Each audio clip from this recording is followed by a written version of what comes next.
Lyca productions Bhaskaran தயாரிப்பில் super star Rajinikanth, Amitabh Bachchan, Fahadh Fazil, Rana நடிப்பில் DJ Gnanavel இயக்கத்தில் வேட்டையன் அக்டோபர் 10 முதல் உலகமெங்கும் உங்கள் அபிமான திரையரங்குகளில். வேட்டையனின் வேட்டைக்கு ரெடியா? அதே நேரத்தில் ஹரியானாவிலே நாம் எதிர்பார்த்த வெற்றி கிட்டவில்லை. கருத்து கணிப்புகளும் வெற்றி பெறவில்லை.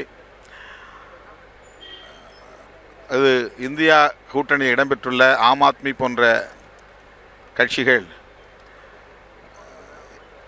சிதறிப்போய் தேர்தலில் தனித்தனியே நின்றதன் விளைவாக வாக்குகளும் சிதறிப்போய்விட்டன. இனி வருங்காலங்களில் மாநில அளவிலே நடைபெறுகிற சட்டசபை தேர்தலிலும் கூட இந்தியா கூட்டணி ஒற்றுமையாக இருக்க வேண்டும், ஒருங்கிணைந்து தேர்தலை சந்திக்க வேண்டும் என்பதற்கு இது ஒரு பாடம். ஹரியானாவில் பாரதிய ஜனதா கட்சி வெற்றி பெற்றிருக்கிறது என்றாலும் கூட வலுவான எதிர்க்கட்சி அங்கே உருவாகி இருக்கிறது.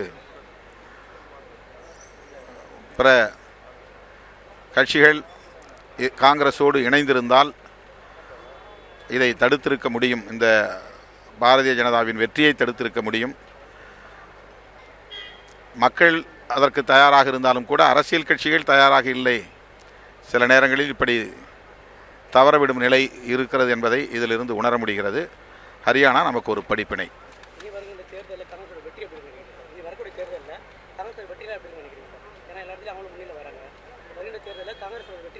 இல்லை, காங்கிரஸை நோக்கி இப்போது அகில இந்திய அளவில் இளம் தலைமுறையினர் வாக்களிக்க முன்வருகிறார்கள் என்பதை அடுத்தடுத்து நடைபெறுகிற தேர்தல்களின் மூலம் நம்மால் உணர முடிகிறது.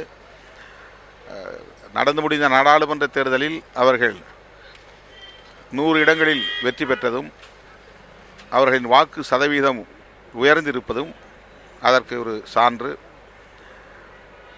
காங்கிரஸ் இன்னும் பிற தோழமை கட்சிகளையெல்லாம் ஒருங்கிணைப்பதிலே தீவிரம் காட்ட வேண்டும் என்பது காலத்தின் தேவையாக இருக்கிறது.